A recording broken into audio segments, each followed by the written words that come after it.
I never thought I'd be typing these words with trembling fingers. But the daughter I raised with every ounce of love in my body is the same person who forced me to sleep in a dusty attic while she and her husband took over my bedroom. They believed they had all the power until the day I revealed the shocking truth that would change everything. I owned their entire mortgage. Before we jump back in, tell us where you're tuning in from, and if this story touches you, make sure you're subscribed, because tomorrow I've saved something extra special for you. My name is Meredith Harlow.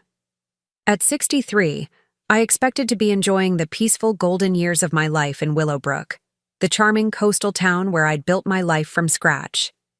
After losing my husband Preston to cancer 15 years ago, I'd managed to transform our small savings into a comfortable nest egg through careful investments and my thriving botanical illustration business.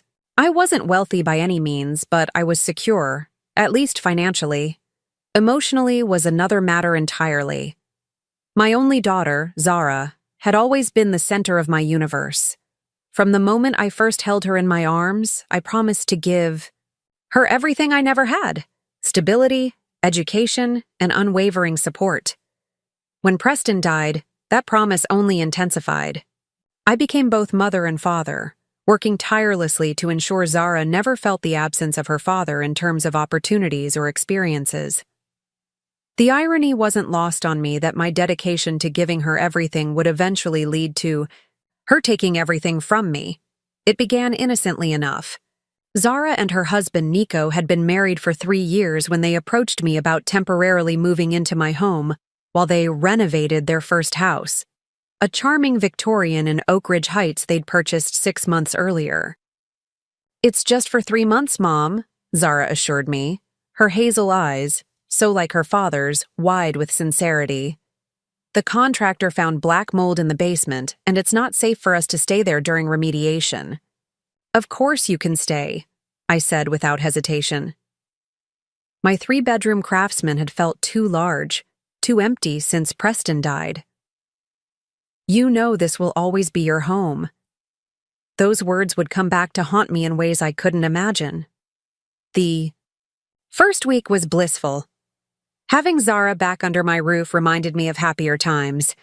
We cooked together, shared bottles of wine on the porch swing, and for the first time in years, laughter echoed through the hallways of my home.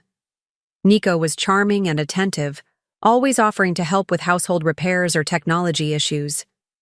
I remember thinking how fortunate Zara was to have found such a caring partner, how blind I was. The shift was gradual, almost imperceptible at first. Small comments about how outdated my furniture looked, gentle suggestions that perhaps I should modernize the kitchen. Boxes of their belongings multiplying in the living room, my own possessions slowly migrating to corners and closets to make space. "Mom, would you mind if we replace this sofa?" Zara asked one evening, bouncing slightly on my beloved navy couch, the one Preston and I had purchased when we first moved in. "It's sagging in the middle, and Nico's back hurts when he sits here." Before I could respond, Nico chimed in. "We found a perfect sectional that would really open up the space. We'll cover it, of course." I agreed, telling myself it was temporary. They needed comfort during this transition. The couch was old, all reasonable justifications. When their sectional arrived, an enormous gray monstrosity that dominated the living room, I noticed my reading chair had been moved to the garage to make space. "We'll bring it back in once everything's settled," Zara promised, but her attention was already elsewhere, directing the delivery men on the exact placement of their new furniture. That pattern repeated itself with alarming frequency. My kitchen. Cabinets were reorganized because it makes more sense this way. My bedroom television was upgraded to a smart TV because you'll love the streaming options, Mom. My garden redesigned because native plants are more sustainable. Each change was presented as an improvement, a gift, an act of care, and perhaps that's why I accepted them without protest. After all, weren't these the natural compromises of shared living? Then came the conversation that made my blood run. Cold. I was returning from my weekly watercolor class, walking up the stone path to my front door when I heard raised voices through the open kitchen window. I paused, keys in hand, not intending to eavesdrop but caught by the anger in Nico's tone. "It's been 4 months, Zara. 4. And we're still living with your mother like we're college students." I know, Zara sighed. "But the renovation?" "Timeline." "There is no renovation!" Nico's voice cracked like a whip. "We haven't even started the work. The contractor's estimate is just sitting on my desk." A heavy silence followed, during which I stood frozen, unable to move closer or retreat. "What do you want me to do?" Zara finally asked, her voice smaller now. "We need to be more aggressive." The refrigerator door opened and closed. "Your mother is sitting on this massive house all by herself. She doesn't need 3 bedrooms. We do, especially if we're going to start a family." "So what are you saying?" "I'm saying we need to make this arrangement permanent. Get her to sign over the house to us." "She won't do that," Zara protested, but her voice lacked conviction. "Everyone has their pressure points, babe. Your mom's is you. She'd do anything. For you. We just need to make her believe this is what's best for everyone." I felt sick. Physically, violently ill. The keys slipped from my trembling fingers, clattering loudly on the stone path. The conversation inside immediately hushed. I quickly retrieved my keys, took several deep breaths, and entered my home as if I'd heard nothing. Zara and Nico greeted me with smiles that now seemed sinister in their calculation. "How was class, Mom?" Zara asked, her voice perfectly normal, perfectly loving. "Wonderful," I lied, hanging my bag on the hook by the door, a hook that had been moved 3 inches. To the left because Nico kept bumping his shoulder on it. "I'm a bit tired, though. Think I'll lie down for a bit." In my bedroom, I sat on the edge of my bed, the only piece of furniture that remained unchanged, and tried to make sense of what I'd heard. Had I misunderstood? Was there an innocent explanation?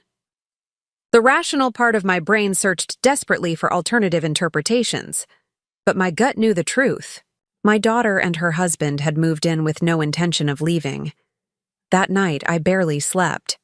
By morning, I'd made a decision to confront them directly. Clear communication was always the foundation of my relationship with Zara. Surely we could discuss this misunderstanding like adults. I waited until breakfast, when the 3 of us were seated around the kitchen table, a new glass-topped monstrosity that had replaced my cherished oak farmhouse table. "I wanted to ask about the renovations," I began carefully, stirring honey into my tea. "It's been 4 months now. How is the progress coming along?" Zara and Nico exchanged a quick glance. "It's complicated," Zara hedged. "The mold remediation uncovered some structural issues with the foundation." "Really?" I kept my tone neutral. "That sounds serious. And expensive." "Very," Nico confirmed grimly. "We're looking at extending the timeline by at least another 6 months." I nodded slowly. "I see. And have you had to adjust your budget for these unexpected costs?" Another glance between them. Preparing and narrating this story took us a lot of time, so if you are enjoying it, subscribe to our channel. It means a lot to us. Now back to the story. More transparent than they realized. "We're figuring it out," Zara said vaguely. "The contractor is working with us." "I'd like to see the property," I said, taking a sip of tea. "Perhaps this weekend, I might have some suggestions that could help." The panic that flashed across their faces confirmed everything. "That's not necessary, Mom," Zara said quickly. "It's a construction zone, not safe for visitors." "Besides," Nico added with a practiced smile, "we wouldn't want to burden you with our problems. You've already done so much by letting us stay here." I let the subject drop, but the die was cast. That evening, I drove to Oak Ridge Heights to see their house for myself. The Victorian stood quiet and undisturbed. No signs of construction equipment or ongoing work. Through the windows, I could see furniture draped with sheets, exactly as one would expect in a house temporarily vacated, not one undergoing major renovations. My heart ached with a pain that surpassed even my grief when Preston died. My husband's death had been beyond anyone's control, a cruel act of fate. This betrayal was deliberate, calculated, chosen. I returned home to find Zara and Nico watching, television in the living room, completely at ease in their deception. I said nothing about my discovery, needing time to process what this meant and decide how to respond. Over the next few days, I observed them with new awareness. The casual way they rearranged my belongings without asking. The dismissive tone when addressing my concerns about a leaky faucet or drafty window. The whispered conversations that abruptly ended when I entered a room. Then came the suggestion that would push me to my breaking point. "Mom?" Zara began one evening, her voice honey-sweet in a way that now set off alarm bells. "Nico and I have been talking. We're worried about you. Using those steep stairs every day with your arthritis." I blinked in confusion. "I don't have arthritis." She waved away my correction as if swatting a fly. "You know what I mean.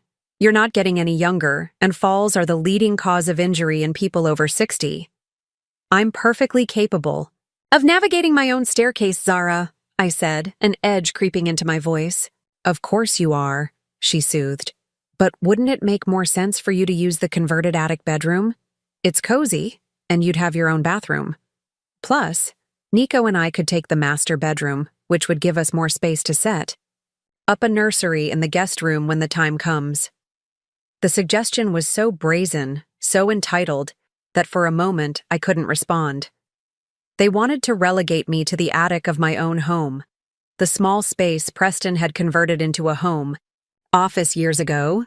It had a sloped ceiling where you couldn't stand upright unless you were in the very center of the room, a tiny bathroom with a shower where the water never quite got hot enough, and poor insulation that made it freezing in winter and sweltering in summer.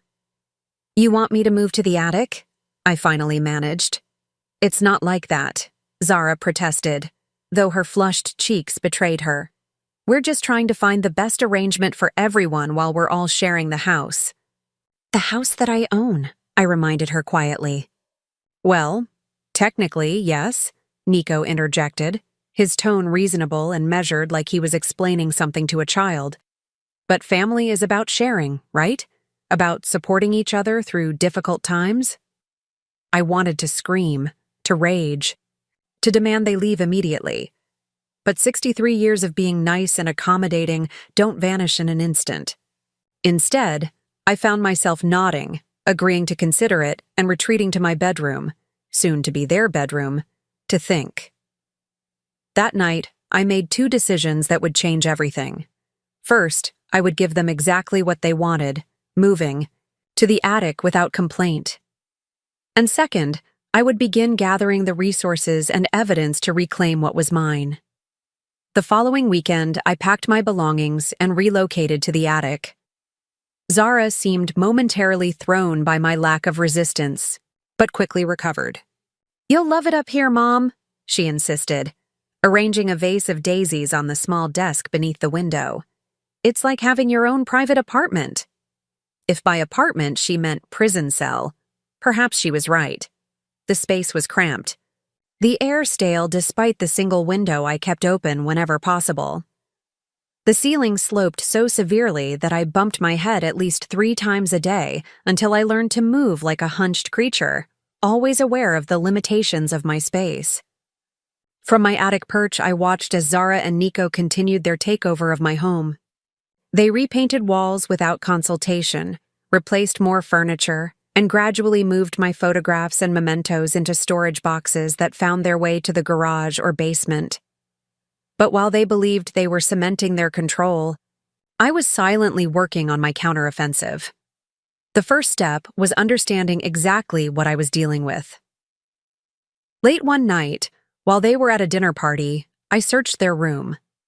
In Nico's desk drawer, I found bank statements revealing massive credit card debt, over $87,000 spread across multiple cards. Another folder contained overdue notices for their mortgage, now 3 months in arrears. The renovation story wasn't just a lie to stay in my home. It was a cover for their financial disaster.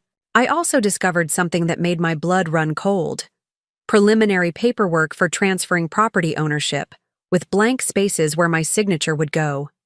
They weren't just planning to stay, they were planning to take my home entirely. Armed with this knowledge, I contacted my old friend Lorelei, a retired attorney who had helped me with Preston's estate. Her advice was clear. Document everything, secure my assets, and prepare for a confrontation that would likely end my relationship with my daughter. "Are you prepared for that possibility, Meredith?" she asked gently over coffee at her lakeside condo, far from any chance of being overheard. I stared into my cup, watching the light play across the surface of the dark liquid. "I don't think I have a relationship with my daughter anymore," I said finally. "Not a real one, not one based on love and respect." The admission hurt, but it also freed something in me. The constant hope that things would improve, that Zara would remember the values I'd raised her with, had kept me trapped in a cycle of disappointment and manipulation. Now, I could see clearly what needed to be done. The next morning, I contacted my bank to verify the security of my accounts, and was horrified to discover several unexplained withdrawals over the past 3 months. Small enough to escape immediate notice but totaling nearly $12,000. When I questioned the teller about these transactions, she confirmed they had been made using my debit card and PIN. A debit card that had mysteriously disappeared and been replaced by Zara, who had insisted on handling the call to the bank to save me the hassle. "Would you like to file a fraud claim, Ms. Harlow?" the bank manager asked when I explained the situation. The question gave me pause. Filing fraud charges would mean explicitly accusing my daughter of theft. Despite everything, I hesitated. "Not at this time," I finally said, "but I'd like to freeze all access to my accounts except through in-person visits with ID verification." Back home, I sat in my attic room, surrounded by boxes of my diminished life, and made a careful inventory of everything that had been taken from me, financially, emotionally, physically. The list was longer than I expected, and with each item added, my resolve strengthened. That evening, when I descended for dinner, I was still allowed to eat with them in what had once been my kitchen. Zara noticed my subdued mood. "Is everything okay, Mom? You seem quiet." I measured my response carefully. "I'm just thinking about some financial matters. Nothing to worry about." Nico perked up immediately, like a predator sensing weakness. "Financial matters? Anything we can help with?" "Actually," I said, pushing my food around my plate, "I'm concerned about my retirement savings. The market hasn't been kind lately."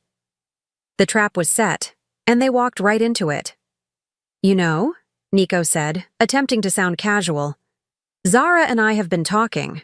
Your house is worth quite a bit now, probably triple what you and Dad paid for it. Have you considered downsizing? You could free up all that equity, invest it, and have a much more comfortable retirement." Zara nodded enthusiastically. "There are those lovely senior communities near Riverwalk. One-level living, activities, people your age." I widened my eyes in manufactured concern. "But those places are expensive, aren't they? And what would happen to you two?" "Well," Zara said, exchanging a quick glance with Nico, "we could take over the mortgage here. It would help us out, and you'd be free from all this maintenance and worry." I let my face show hesitation, then gradual acceptance. "That's actually something to consider. Let me think about it." The relief and triumph that flashed across their faces would have been comical if it weren't so heartbreaking. They truly believed they had won. Over the next few days, they intensified their campaign, Brochures for retirement communities mysteriously appeared on my nightstand. Nico casually mentioned a friend who specialized in transitioning seniors to appropriate housing. Zara began pointing out every creak in the floorboard, every flicker of the lights, as evidence that the house was becoming unsafe for me. While they plotted my removal, I was busy with my own plans. First, I visited my safe deposit box at the bank and retrieved the documents I needed.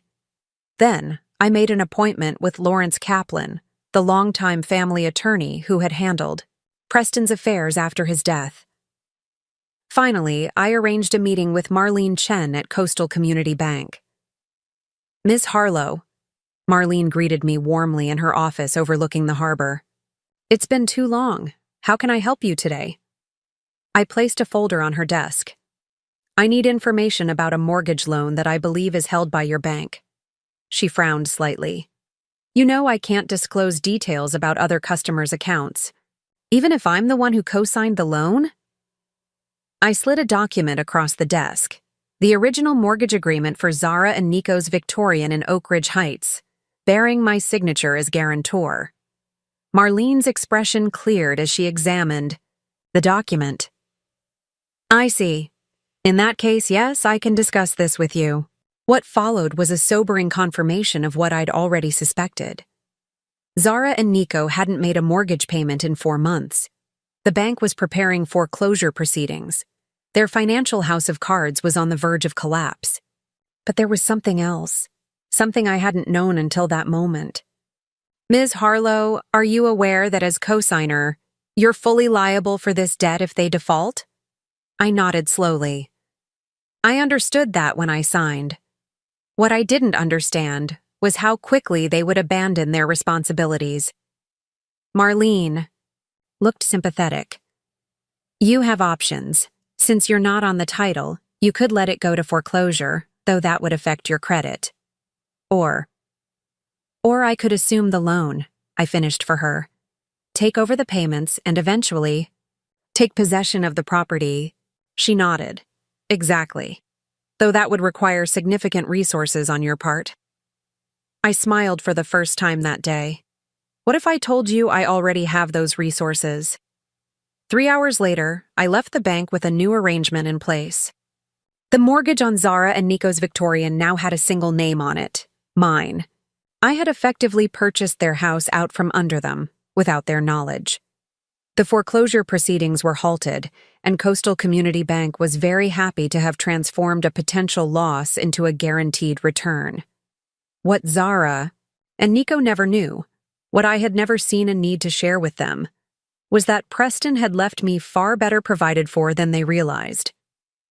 His life insurance policy, combined with prudent investments over 15 years, had created a financial cushion they couldn't begin to imagine. I wasn't wealthy, but I was secure enough to act when necessary. And now I owned both houses, the one they lived in with me and the one they had abandoned.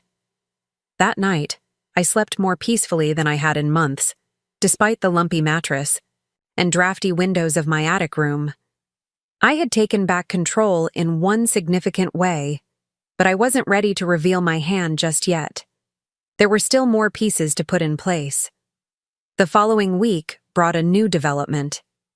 I returned from my watercolor class to find an unfamiliar elderly woman sitting in my living room, engaged in animated conversation with Zara. "Mom!"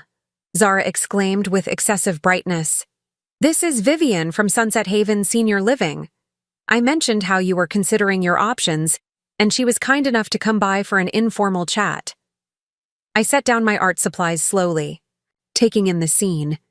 The brochures spread across my coffee table, the eager smile on Vivian's face, the triumphant gleam in Zara's eyes. They were accelerating their timeline. "How thoughtful," I said, my voice carefully neutral, though I don't recall agreeing to meet with anyone yet.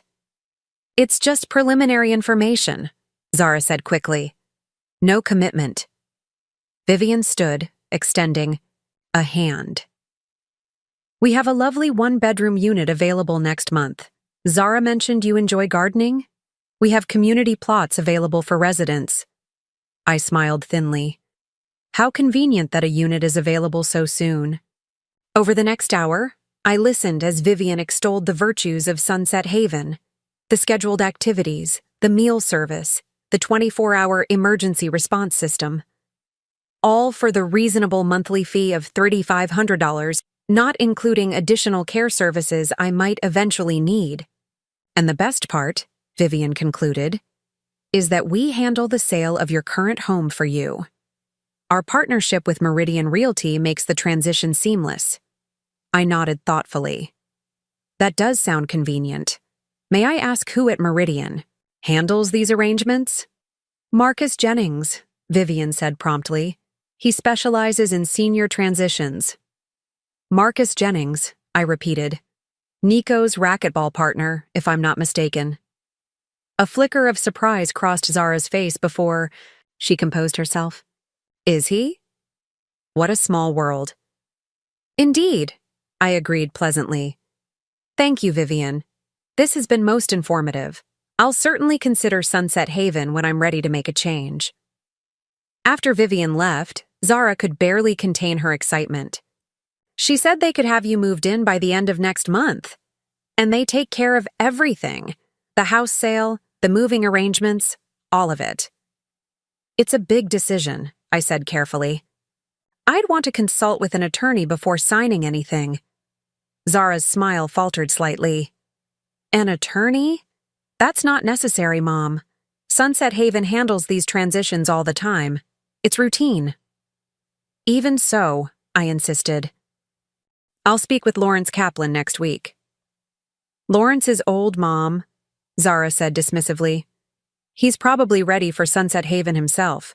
Nico has a colleague who specializes in elder law. He'd be much more up to date. I shook my head. I prefer Lawrence. He's handled our family affairs for decades. The flash of frustration that crossed Zara's face told me everything I needed to know. They had a plan, complete with their own attorney who would undoubtedly guide me toward decisions that benefited them rather than me. That night, I heard them arguing in their bedroom. My old bedroom. Their voices carried through the heating, vent that connected to the attic. She's getting suspicious, Zara hissed. Mentioning Kaplan like that. Calm down, Nico replied. She's just being cautious. That's normal. We need to move faster. What if she changes her mind? Then, we'll find another approach. The important thing is to get her name off this house and our names on it. And what about our house? The bank called again today. A pause. What did you tell them? That we're working on it, Zara said, her voice tight with anxiety. But they're talking about foreclosure now. We need her to sign over this place before that happens, or we'll have nowhere to go. I had heard enough. Quietly, I moved away from the vent and sat on the edge of my bed, thinking. Their desperation was increasing, which made them both more dangerous and more vulnerable. I needed to accelerate my own timeline. The next morning, I left early, leaving a note that I was spending the day with Lorelei. Instead, I drove to Oak Ridge Heights and parked in front of Zara and Nico's Victorian. Using the spare key I'd been given for emergencies, I let myself in. The house stood silent and stale, unlived in for months now. Dust sheets covered the furniture. Mail had piled up inside the door despite their claims of checking on the property regularly. I made my way through each room, taking photographs with my phone, documenting the abandoned state of the home. There was no sign of renovation, work, no evidence of black mold remediation, no construction materials or tools, just a perfectly sound house that had been deserted for a lie. In the kitchen, I found stacks of overdue bills, utilities, credit cards, property taxes. Nico's home office contained even more damning evidence: collection notices, denied loan, applications, and a letter from his employer warning about excessive absences. The picture became clearer with each discovery. They weren't just trying to take my home. They were drowning financially and saw my property as their lifeline. The depth of their deception was breathtaking. I took more photographs, gathered key documents, and left everything else exactly as I had found it. Back in my car, I sent the images to Lawrence Kaplan with a brief message explaining the situation. His response was immediate. "Come to my office. Tomorrow, 10 a.m." That evening, I maintained my role as the acquiescent mother considering a move to senior living. I asked questions about Sunset Haven, expressed appropriate concern about the cost, and gently probed about their plans for my house, if I decided to move.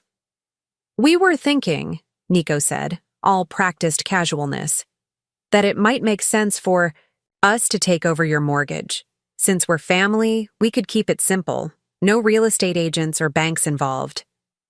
"Just a transfer of deed," Zara added eagerly. "Lawrence Kaplan could handle it if you insist on using him." I nodded thoughtfully. "That seems sensible, though I'd want fair market value, of course." They exchanged quick glances. "About that," Nico began cautiously, "given the work the house needs, new roof, updated electrical, not to mention the foundation issues, we were thinking more of an arrangement where we take over the remaining mortgage balance, which is considerably less than the market value," I noted. "Yes, but we'd be saving you the hassle of repairs and realtor fees," Zara explained as if doing me a tremendous favor. "Plus, the house stays in the family." I sipped my tea, letting the silence stretch uncomfortably before responding. "I'll discuss the options with Lawrence tomorrow." The flash of alarm that passed between them was almost comical. They hadn't anticipated I would actually follow through with consulting my attorney. "I could go with you," Zara offered quickly. "Help explain what we're thinking." "That won't be necessary," I said firmly. "This is a preliminary consultation about my options. If we move forward with any arrangement involving the house, you'll certainly be included in those discussions." That night, I packed a small bag with essentials: documents, medications, a few clothes, and the framed photograph of Preston that I'd managed to keep in my attic exile. Whatever happened tomorrow would set a new course, and I needed to be prepared for all possibilities.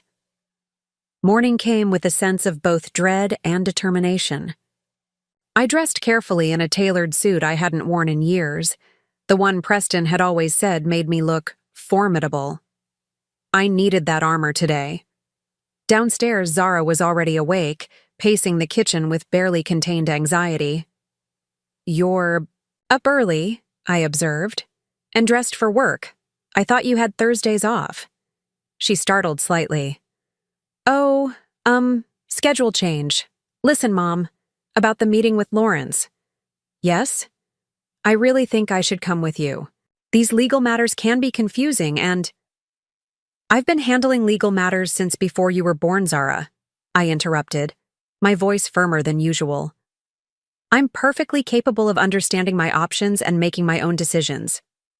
Her face flushed. "I'm just trying to help." "I know," I said, softening slightly, "and I appreciate it. But this is something I need to do on my own first. We can discuss everything afterward." She didn't look convinced, but she nodded reluctantly. "Will you be home for dinner?" "I'm not sure," I said honestly. "Don't wait for me." Lawrence Kaplan's office was exactly as I remembered it. Wood-paneled walls lined with law books, the faint scent of pipe tobacco, though he'd quit smoking years ago, and the comforting presence of the man himself. At 72, Lawrence was still sharp as a tack, his silver hair and bow tie giving him the appearance of a distinguished professor rather than a seasoned attorney. "Meredith," he greeted me warmly, rising from behind his desk. "It's been too long." "Not by choice," I said, taking the offered seat. "Life has a way of getting complicated." "So I gather from your message and these photographs." He gestured to a folder on his desk, the evidence I'd sent him. "Before we begin, I want to be clear about something. What you've described, potentially, involves elder abuse, both financial and emotional. If that's the case, we have options beyond just civil remedies." I shook my head. I'm not interested in pressing charges or involving authorities, Lawrence. I just want my home and my dignity back. He studied me for a moment, then nodded. I understand. In that case, let's discuss your current situation and the options available to you. For the next 2 hours, Lawrence listened as I detailed everything, from the initial request to move in temporarily, to their gradual takeover of my home, to my discovery of their financial troubles and the plotting to force me into senior living while they took possession of my house. When I explained how I'd purchased their mortgage out from under them, he actually chuckled. Meredith Harlow, you never cease to amaze me. Preston would be proud. Would he? I wondered aloud. Or would he be heartbroken to see what our daughter has become? Lawrence's expression sobered. Perhaps both. But he would certainly approve of you standing up for yourself. Now, let's talk about next steps. By the time I left Lawrence's office, I had a clear path forward and the legal documents to support it. I also had the keys to a small apartment Lawrence had helped me secure, a temporary refuge if things at home became untenable. Instead of returning home immediately, I drove to Oak Ridge Heights once more. This time, I didn't just inspect the house, I began to clean it. I opened windows to air out the stale rooms. I dusted furniture and swept floors. I collected the scattered mail and organized it neatly on the entry table. I wasn't preparing the house for them, I was preparing it for what came next. It was nearly 7 in the evening when I finally returned home, finding Zara and Nico waiting in the living room like sentries. Their expressions shifted from anxiety to relief when I walked through the door. "Mom!" Zara exclaimed, jumping up. "We were worried. You didn't answer your phone." I set down my purse calmly.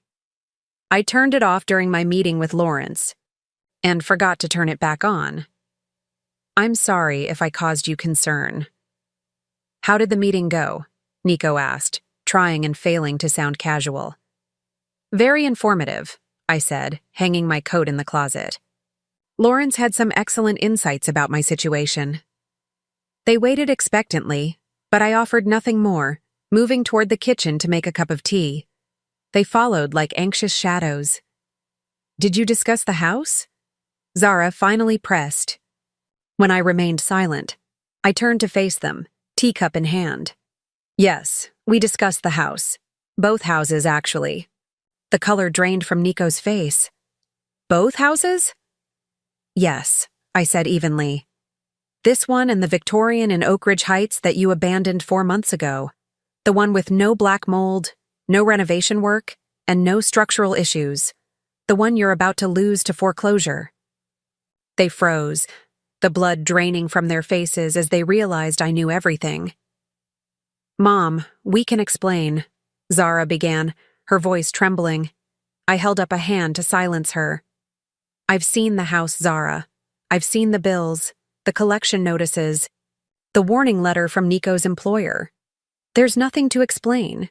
You lied to me, consistently and deliberately, to exploit my generosity while planning to take my home from me." "That's not fair," Nico protested weakly. "We were just trying to find a solution that worked for everyone." "A solution," I repeated. "Is that what you call forcing me into an attic while plotting to ship me off to a retirement home and steal my house? Is that what you call lying about renovations that don't exist and financial problems you created through your own irresponsibility?" Zara's eyes filled with tears. Whether genuine or another performance, I couldn't tell anymore. "We made mistakes, Mom. We got in over our heads, but we're family. Can't we work this out?" "Family," I echoed, the word tasting bitter on my tongue. "Is that what we are? Because from where I stand, family doesn't treat each other this way. Family doesn't lie and manipulate and steal." "We never stole from you," Nico insisted. I laughed, a short, harsh sound that surprised even me. "The $12,000 from my bank account says otherwise. The wedding silver that's mysteriously missing says otherwise. My attic exile says otherwise." They had no response to that. standing in stunned silence as their carefully constructed web of lies collapsed around them. "Here's what's going to happen," I continued, my voice steady and controlled. "Tomorrow morning, you will pack your belongings and vacate my house. You will return any items of mine that you've appropriated. You will provide a full accounting of funds taken from my accounts without authorization." "And go where?" Zara demanded, finding her voice again. "You know we can't afford another place right now." "Actually," I said, setting down my teacup, "you can return to your Victorian in Oak Ridge Heights. I've spent the afternoon cleaning it for you." Confusion crossed their faces. "But the foreclosure," Nico began, "has been halted," I finished for him. "Because as of last week, I own your mortgage." The silence that followed my announcement was deafening. Zara and Nico stood frozen, their expressions shifting from confusion to disbelief as the implications of my words sank in. "You... what?" Zara finally stammered, her voice barely above a whisper. "I purchased your mortgage from Coastal Community Bank," I repeated calmly. "They were quite eager to offload a loan that was heading for default. As your guarantor, I was able to assume full ownership of the debt, and potentially the property." Nico's face had turned an alarming shade of gray. "You can't do that. It's not legal." I smiled thinly. "Lawrence assures me it's perfectly legal. I have all the documentation if you'd like to review it." "This is insane," Zara hissed, her shock transforming into anger. "You went behind our backs? You're supposed to be helping us, not whatever. This is." "Helping you?" I echoed, genuine bewilderment in my voice. "Is that what you think you've been asking for? Help? You lied to me about renovations that didn't exist. You manipulated me into letting you move in. You relegated me to the attic of my own home. You stole from my bank accounts. You plotted to force me into a retirement home so you could take my house. And now you're upset that I went behind your backs?" Nico stepped forward, his lawyer persona taking over as he attempted to regain control of the situation. "Look, Meredith, I understand you're upset. We should have been more transparent about our financial situation, but buying our mortgage, that's an extreme reaction. We can work this out like family." "Family," I repeated, the word hollow in my mouth. "You two have a very strange definition of family. In my experience, family doesn't treat each other as means to an end." Zara's eyes filled with tears. "Mom, please. We were desperate. We made mistakes. But we're still your family. Your only family." For a moment, I felt the familiar tug of maternal obligation, the instinct to soothe, to forgive, to sacrifice my own well-being for my child's. It was a reflex so deeply ingrained that even now, faced with their blatant betrayal, I felt its pull. But then I remembered the attic. The cold nights spent huddled under insufficient blankets. The isolation. The way they spoke about me when they thought I couldn't hear. The old woman. Dead weight. A means to an end.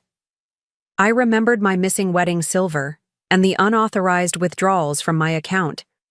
I remembered the dog-eared brochures for Sunset Haven and the eager plans to ship me off like unwanted furniture. "No," I said finally, my voice stronger than it had been in months. "Not anymore.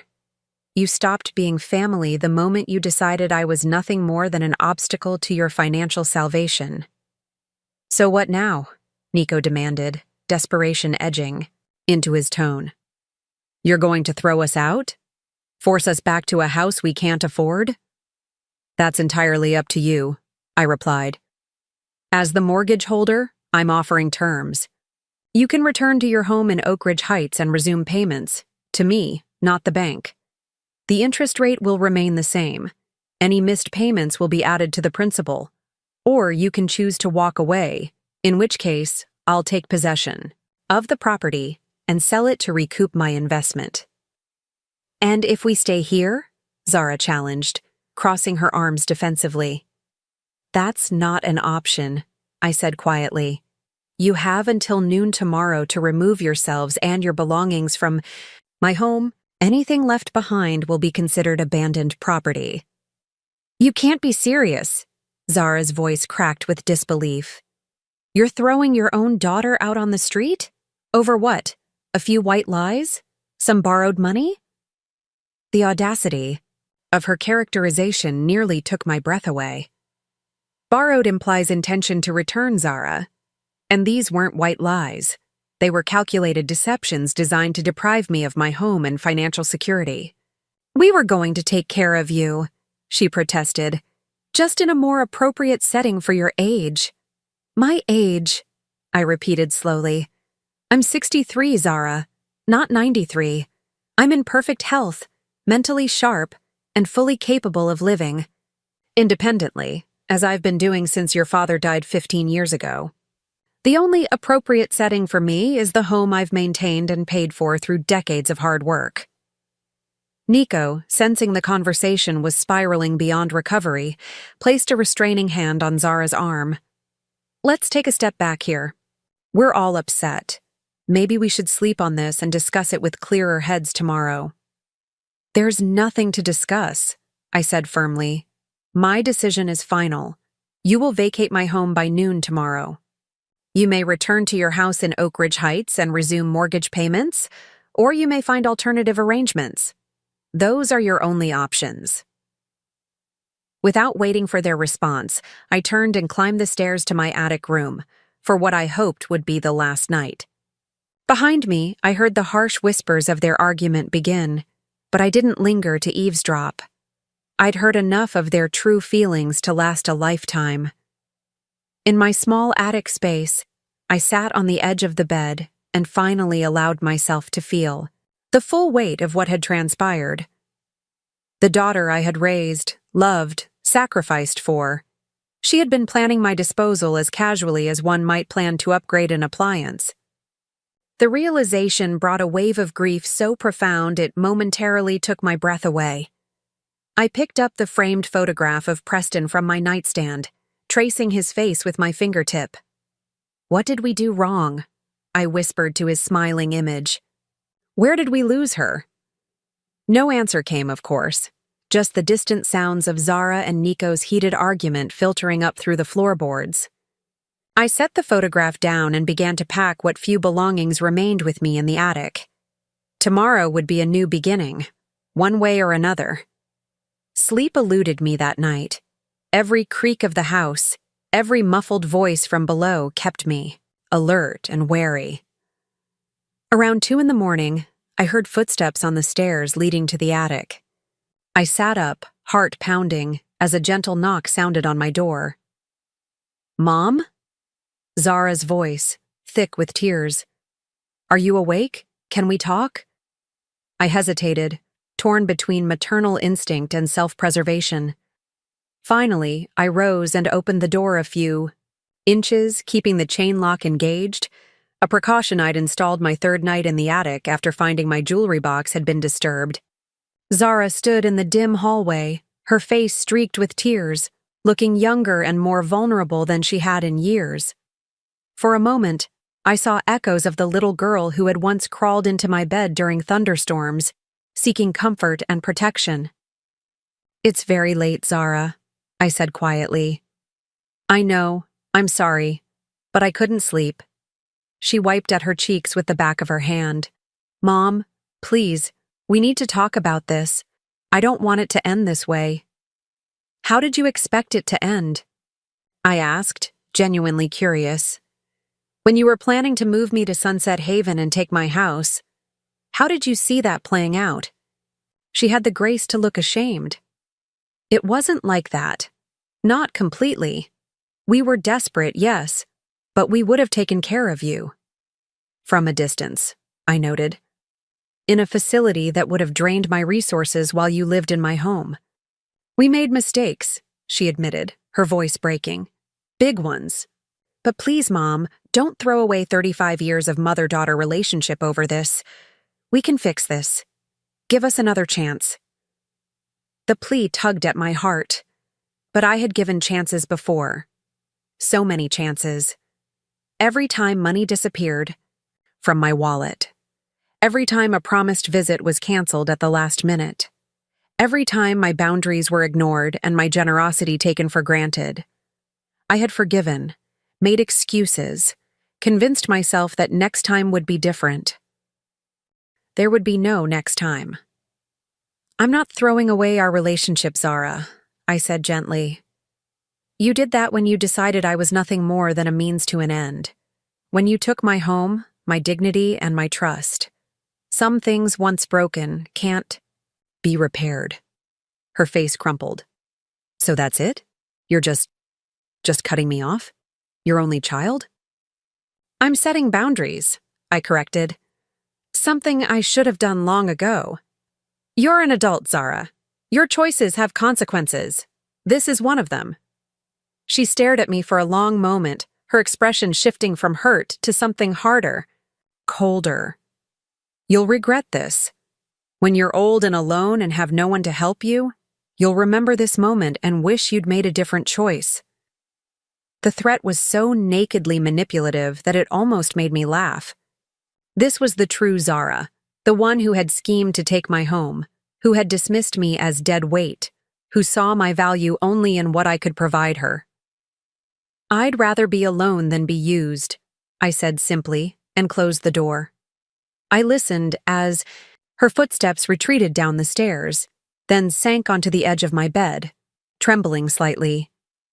There was no satisfaction in this confrontation, no sense of victory or vindication, only a profound sadness for what had been lost, or perhaps had, never truly existed except in my hopeful imagination. Morning came with the sounds of activity below, doors opening and closing, muffled voices, the thud of items being moved. I dressed carefully in clothes I had selected the night before, a simple blouse and slacks that represented neither surrender nor confrontation. This was not a day for battle armor or for weakness. When I descended the stairs at precisely 8 a.m., I found the living room in disarray. Boxes were stacked haphazardly, furniture had been shifted, and items I hadn't seen in months had reappeared from whatever hiding places they had been relegated to. Zara and Nico moved through the chaos like automatons, their faces set in identical masks of resentful compliance. "Good morning," I said, making my way to the kitchen to start coffee. Neither responded, though Nico shot me a dark look before disappearing into what had once been my bedroom. I prepared my coffee in silence, taking comfort in the familiar ritual. As the rich aroma filled the kitchen, I allowed myself a moment of quiet reflection. This was not how I had imagined my relationship with my daughter would evolve. In my dreams, we would have grown closer as she matured, becoming friends as well as family. I had envisioned holidays filled with laughter, shared confidences over cups of tea, the joy of watching her build a life filled with integrity and purpose. Instead, here we were, strangers occupying the same space, bound by blood, but separated by choices that could not be undone. My reverie was interrupted by Zara's voice, sharp with accusation. "Where's my grandmother's china set?"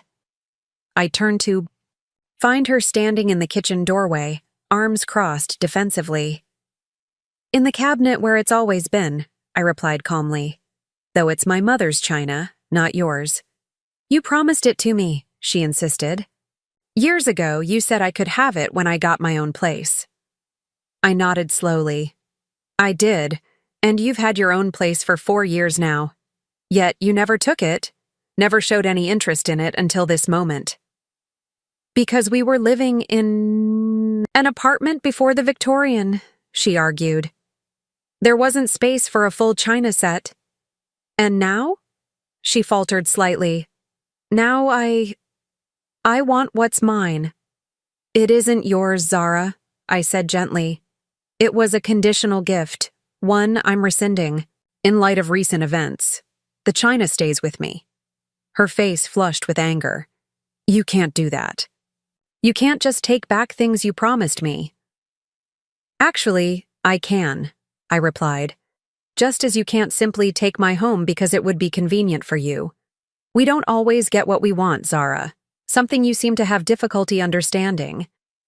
For a moment, I thought she might lash out physically. Her hands clenched at her sides, her body rigid with fury. Instead, she spun on her heel and stalked back to the living room, where I heard her mutter to Nico, "She's being impossible. Just take what we need." The implication was clear, and I made a mental note to check my valuables before they departed. It seemed the lessons of respect and boundaries had yet to take root. The next few hours passed in tense silence as they continued packing. I neither helped nor hindered, simply maintained a watchful presence as my home was gradually restored to me. When Nico attempted to remove a painting Preston had purchased on our 20th anniversary, a piece that had always hung in our bedroom, I stepped forward wordlessly and took it from his hands, replacing it on the wall without comment. He didn't challenge me. At 11:45 a.m., 15 minutes before my deadline, they had filled Nico's SUV with boxes and bags of their belongings. What they couldn't fit would presumably be collected later, though I had no intention of making that easy. For them, Zara stood in the entryway, keys in hand, her expression a complex mixture of anger, hurt, and something that might have been regret if I were feeling generous in my interpretation. "So this is really it," she said, her voice tight. "You're choosing your house over your daughter." "No, Zara," I corrected gently. "I'm choosing self-respect over exploitation. There's a significant difference." Nico appeared behind her, placing a hand on her shoulder. "Let's go. We can send for the rest of our things later." "Actually," I interjected, "anything left behind? Afternoon today will be donated to the women's shelter on Maple Street. They're always in need of household items for families starting over." His eyes narrowed. "Some of those things are expensive. Designer pieces." "Then I suggest you take them now," I replied evenly. Zara looked around the entryway one last time, her gaze lingering on the family photographs that lined the wall. Images of happier times that now seemed like scenes from another life entirely. "You'll regret this," she said, echoing her words from the night before. "When you need us, we won't be there." The threat might have wounded me once. Now, it merely highlighted the transactional nature of what our relationship had become. "You haven't been there for me in years, Zara," I said softly. "The only difference now is that I've stopped pretending otherwise." Without another word, she turned and walked out the door, Nico following close behind. I watched from the window as they loaded into the SUV, neither looking back as they pulled away from the curb and disappeared down the street. And just like that, I was alone in my home for the first time in almost 5 months. The silence that followed their departure was profound. Not the tense, wary quiet of recent weeks, but a deep, peaceful stillness that wrapped around me like a familiar blanket. I moved through the rooms slowly, reacquainting myself with my space, noting what had been changed, what had been taken, what had been left behind. In the master bedroom, my bedroom, I stripped the linens from the bed immediately, unwilling to sleep on sheets that carried their scent. I opened windows throughout the house, letting fresh air sweep away the lingering presence of betrayal and disappointment. As I worked, I allowed myself to fully feel the complex emotions I had been holding at bay. Grief for the daughter I had lost, or perhaps never truly had. Anger at the depth of their deception. Relief at reclaiming my space and autonomy. And, beneath it all, a profound sadness that family, something that should be a source of comfort and security, had become a battlefield where I had to defend my very existence. By evening, I had reclaimed the essential spaces of my home: bedroom, bathroom, kitchen, living room. The rest would wait for another day. I was exhausted, emotionally and physically drained by the confrontation and its aftermath. As I prepared a simple dinner, the first meal in months I had cooked solely for my own enjoyment, my phone rang. The screen displayed a name I hadn't seen in weeks: Eleanor Walsh. my oldest friend, who had gradually stopped calling after being repeatedly told I was too busy to come to the phone. Another of Zara and Nico's tactics to isolate me. "Eleanor?" I answered, my voice warm with genuine pleasure. "It's been too long." "Meredith," she replied, concern evident in her tone. "Are you all right? I've been worried sick.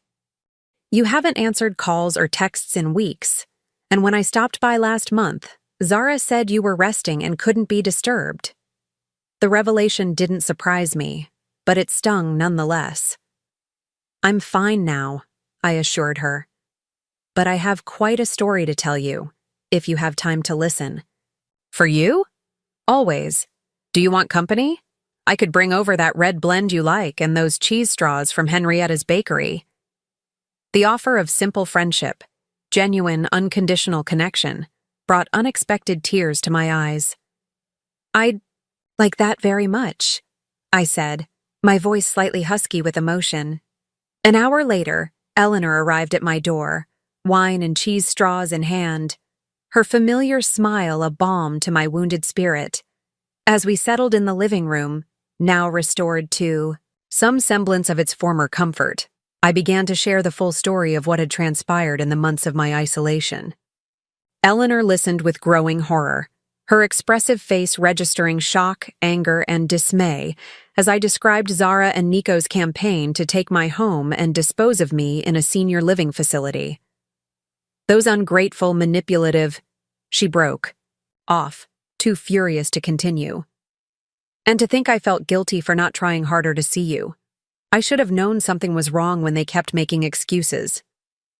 "You couldn't have known," I assured her. "They were very careful. Very convincing." "But to send you to the attic," she exclaimed, outrage coloring her voice. "In your own home.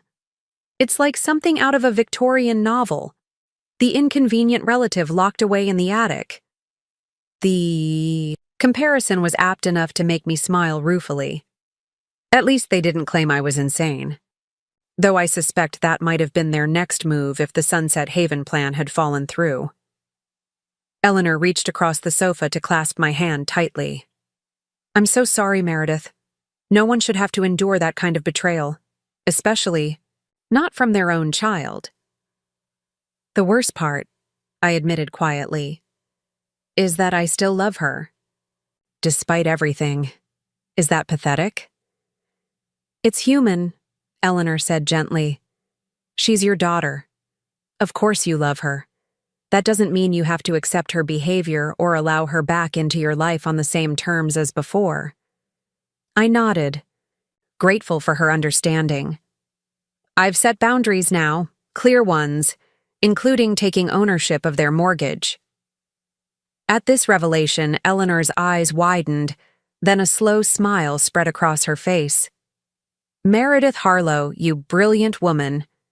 You outplayed them at their own game." "It wasn't about winning," I clarified. "It was about protecting myself and holding them accountable. They need to understand that actions have consequences." "And now they're back in their own house, paying you mortgage payments?" She shook, her head in amazement. "There's a certain poetic justice to that arrangement." "If they choose to stay," I said, "they have options. Not good ones, perhaps, but options nonetheless." We talked late into the evening, the familiar rhythm of conversation with a trusted friend helping to restore my sense of normalcy. When Eleanor finally left, promising to return the next day to help me continue reclaiming my space, I felt more centered than I had in months. That night, in my own bed with fresh linens, I slept deeply and dreamlessly for the first time since Zara and Nico had invaded my home. Whatever tomorrow might bring, tonight I was safe, secure, and, most importantly, free from the constant vigilance and tension that had characterized my existence under their roof. The next morning dawned bright and clear, a perfect spring day that seemed to mirror my newfound sense of liberation. I rose early, prepared coffee, and sat on my back porch watching the sun rise over my garden, neglected now, but still mine to cultivate as I chose. At precisely 9:00 a.m., my phone rang. The screen displayed a number I didn't recognize, but something told me to answer rather than let it go to voicemail. Hello, Meredith Harlow speaking. Ms. Harlow, this is Marcus Jennings from Meridian. Realty, a smooth male voice replied. I'm calling regarding the property at 1847 Oak Ridge Heights Boulevard. Nico's racquetball partner, the realtor who worked with Sunset Haven to facilitate senior transitions. My guard immediately went up. Yes, Mr. Jennings. What about it? I understand you recently assumed ownership of the mortgage on that property, he continued, a note of careful neutrality in his tone. I'm calling to inquire whether you might be interested in listing it for sale. The market in Oak Ridge Heights is quite strong at the moment. So that was their play. Attempt to get me to sell the Victorian, probably so they could collect some portion of the proceeds. A clever move, if transparent. I'm not interested in selling at this time, Mr. Jennings, I replied calmly, but thank you for your interest. Perhaps I could present some comparable sales figures, he persisted. The property could command a significant price, well above what you paid for the mortgage. I'm well aware of the property's value, I said, my voice cooling slightly. As I said, I'm not interested in selling. A pause, then. May I ask what your intentions are for the property? My clients... Your clients being my daughter and son-in-law? I interrupted. Another pause, longer this time. Yes, they expressed interest in resolving the situation amicably. There's nothing to resolve, Mr. Jennings. The situation is quite straightforward. I own the mortgage on the property. They may continue living there and making payments to me, or they may vacate and forfeit their equity. Those are the only options available. Ms. Harlow, he began again, his tone shifting to something more persuasive. I understand there's been some family discord. Perhaps a third-party mediator could help facilitate a resolution that satisfies everyone's needs. My needs are already satisfied, I replied simply. I have my home back and I have security. What Zara and Nico do with their lives now is entirely up to them. But surely as a mother... Mr. Jennings, I cut him off firmly. My relationship with my daughter is not your concern, nor is it relevant to the financial arrangement regarding the property. Please convey to your clients that my terms remain unchanged. Good day. I ended the call before he could respond, feeling a strange mixture of sadness and resolve. They were still trying to manipulate the situation, still seeking advantage, rather than accepting responsibility. Some things, it seemed, would never change. Later that afternoon, as Eleanor and I sorted through the remaining items Zara and Nico had left behind, my doorbell rang.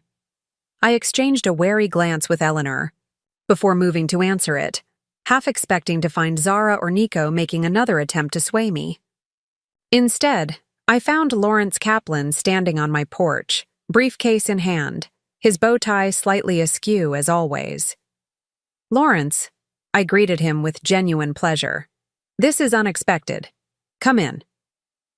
He stepped inside, nodding a greeting to Eleanor, whom he knew from various community functions over the years. I apologize for dropping by unannounced, Meredith, but I thought you should see these documents immediately. He patted his briefcase with significance. Of course, I gestured toward the dining room. We can talk in there. Once seated at the table, Lawrence withdrew several official-looking papers from his briefcase and laid them out methodically. I received these this morning via courier from Wexler & Associates, the firm where Nico's colleague in elder law practices. I picked up the top document, scanning it quickly, my stomach tightening as I absorbed the legal language. They're filing for guardianship? Over me? Lawrence nodded grimly. They're alleging diminished capacity and financial vulnerability, claiming, you're being manipulated and are unable to make sound decisions regarding your property and finances. Eleanor, who had followed us into the dining room, made a sound of outrage. That's absurd. You're sharper than people half your age. It is absurd, Lawrence agreed, and frankly, offensive. But it's also a strategy, and not an uncommon one. Unfortunately, they're attempting to gain legal control over your assets by claiming you're mentally unfit. I set the document down carefully, my hands steadied despite the anger building inside me. On what grounds? What evidence could they possibly have? The petition cites erratic financial decisions, specifically your purchase of their mortgage and your decision to, quote, evict family members dependent on your support. They're framing your actions as signs of cognitive decline rather than as rational responses to their exploitation. Eleanor snorted derisively. Cognitive decline? You outmaneuvered them at every turn. I appreciated her outrage, but my mind was already racing ahead to implications and countermoves. What's the likely outcome here, Lawrence? Should I be worried? He adjusted his glasses thoughtfully. Concerned, yes. Worried, no. These petitions require substantial evidence to succeed, especially when the subject is actively opposing them. They've requested a psychological evaluation, which is standard procedure. If granted, you'd be assessed by a court-appointed evaluator. And if I refuse, that would potentially strengthen their case, he admitted. The court might interpret refusal as an indication that you have something to hide. I drummed my fingers on the table, thinking. So I submit to an evaluation that proves I'm perfectly competent, and the petition is dismissed. Ideally, yes, but these cases can become messy. Family members sometimes bring in their own experts with contradicting opinions. Proceedings can drag on for months, even years, in some cases, during which time my assets could be frozen, my decision-making power limited. The strategic brilliance of their move wasn't lost on me, despite its moral bankruptcy. They had found a way to potentially regain control without addressing their own actions. Lawrence nodded grimly. Possibly, though we would fight any temporary orders vigorously. But Meredith, there's something else you should know. He slid another document across the table. This was included with the petition. It was a medical assessment from Dr. Gregory Winters, a psychiatrist I had never met, dated just 3 weeks earlier. It stated that based on observations and information provided by family members, I displayed signs of early cognitive decline consistent with beginning stage dementia, including paranoia, confusion about financial matters, and hostility toward caregivers. This is a fabrication, I said quietly, ice in my veins. I've never met this doctor. I suspected as much, Lawrence replied, which is why I've already filed a complaint with the medical board and a motion to dismiss this petition on grounds of fraudulent evidence. But Meredith, this shows how far they're willing to go. I sat back in my chair, absorbing the implications. My own daughter was willing to have me declared mentally incompetent, to strip me of my autonomy and dignity, rather than accept the consequences of her actions. The betrayal cut deeper than I had thought possible, opening wounds I had believed were already at their most painful. Eleanor reached across the table and squeezed my hand. What do you need from me? Character witness? I'll tell any court exactly what I think of this nonsense. Thank you, I said, grateful for her unwavering support. But I think this requires a more decisive approach. I turned to Lawrence. What would happen if I sold my house? Right now, before any temporary orders could be issued. Lawrence's eyebrows rose slightly. You're considering moving? I'm considering removing the primary target, I clarified. If I no longer own this house, if I've converted it to liquid assets that can be protected through other means, their primary motivation disappears. It could work, Lawrence said slowly. Though they might argue the sale itself is evidence of erratic behavior. Not if there's a clear rational purpose behind it, I countered, and not if the proceeds are managed in a way that demonstrates financial competence. Eleanor looked at me with concern. But Meredith, this is your home. You love this house. I do, I acknowledged, but I'm beginning to think my attachment to it has become a vulnerability. Maybe it's time for a fresh start somewhere they can't find me so easily. We talked for another hour, exploring options and strategies. By the time Lawrence left, we had developed a two-pronged approach. He would fight the guardianship petition through legal channels, while I would begin preparing my home for a potential quick sale if necessary. As Eleanor helped me clear away the teacups we had used during our strategy session, she asked the question I had been avoiding. What about their mortgage? The Victorian? I sighed, leaning against the kitchen counter. That's the complicated part. If I sell this house and move, I'll need to decide whether to keep their mortgage as an investment or sell it to another lender. And if you sell it? Then they'd be making payments to someone else, someone who might not be as understanding about late payments or financial hardships. The implication hung in the air between us. They don't deserve your consideration, Eleanor said firmly. Not after this. It's not about what they deserve, I replied softly. It's about who I am, who I choose to be in response to their actions. That night, after Eleanor had gone home with promises to return the next day, I sat alone in my living room, surrounded by the accumulated memories of decades. Family photographs that now seemed like artifacts from a fiction. Books Preston and I had read together. The throw blanket Zara had given me for Christmas 3 years ago. One of the last gestures that had seemed genuinely thoughtful before the mask had slipped completely. I picked up my phone and scrolled to Zara's contact information, my thumb hovering over the call button. Part of me, the mother who had held her through childhood fevers and teenage heartbreaks, wanted to reach out one more time to find some path to reconciliation that wouldn't require surrender of my dignity or security. But the more rational part of me recognized that any overture would be interpreted as weakness, as an opening to exploit. They had made their position clear with the guardianship petition. There would be no good faith negotiations, no mutual respect, no recognition of the harm they had caused.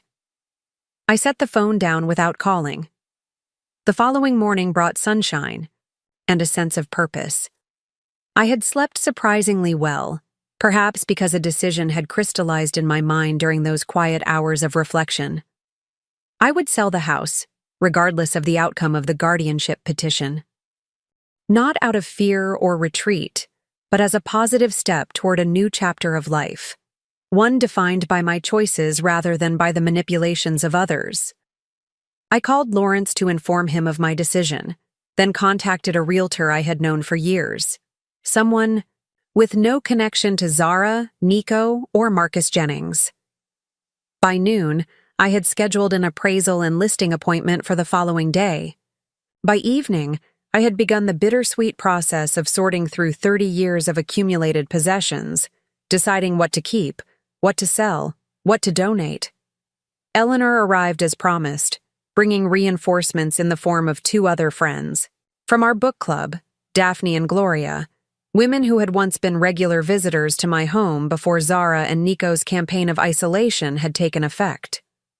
Their shock at learning what had transpired quickly gave way to indignation, then to practical support as they helped me sort through closets and cabinets. I found another box of Zara's childhood things, Daphne called from the guest room closet. Keep or donate? I considered the question, feeling the familiar pang of maternal sentiment warring with my new resolve. Set it aside, I decided. I'll have Lawrence send her a formal notice that she can collect any remaining personal items by a specific date, after which they'll be considered abandoned. Gloria, who was helping me sort kitchen items, paused with a serving platter in her hands. Are you sure you want to sell? You could rent the house instead, keep the asset but move somewhere they don't know about. I've considered that, I admitted. But being a landlord comes with its own complications. And honestly, I think I'm ready for a completely fresh start. Any ideas where you might go? Eleanor asked, emerging from the dining room with a stack of linens. Actually, yes. The idea had come to me during the night, emerging fully formed, as if it had been waiting patiently for recognition. Coast Haven. My friends exchanged surprised glances. Coast Haven was a small artists' community about 90 minutes north, a place Preston and I had discovered on a weekend drive years ago and had often talked about retiring to someday. After his death, I had occasionally visited for inspiration, for my botanical illustrations, always feeling a sense of peace in its quiet streets and ocean views. "It's perfect," Eleanor said after a moment of consideration. "Far enough to discourage casual visits, but close enough that your real friends can still see you regularly." Daphne nodded enthusiastically. "And the art community there is wonderful. You could expand your illustration work, maybe even teach workshops." The idea took stronger root with each passing moment. Not a retreat, but an advance toward something I had wanted, but had set aside. In the aftermath of Preston's death, a community where creativity was valued, where I might find new purpose and connection. By the end of the day, surrounded by boxes and sorting piles, I felt lighter than I had in months, years perhaps. The house that had become a battleground was being transformed back into what it had always been meant to be, a vessel for memories, not a prison of obligation. The next morning, the realtor arrived promptly at 9. Vivian Holcomb was in her late 50s, brisk and professional with an encyclopedic knowledge of the local market. She walked through each room making notes, occasionally asking questions about renovations or maintenance history. In the kitchen, as she examined the updated appliances Zara and Nico had insisted on installing, using my credit card, I later discovered. She paused. "The market is exceptionally strong right now, Meredith. Inventory is low and buyers are competitive. I think we could list significantly higher than you might expect." "How soon could it be on the market? With professional photos and staging? A week, perhaps less if we push." She studied my face. "You're in a hurry." It wasn't a question, but I answered anyway. "Let's say I'm motivated." She nodded, understanding without requiring further explanation. "I have a photographer who can be here tomorrow. If you can have the house ready for staging by Friday, we could list by Monday." "I'll be ready," I promised.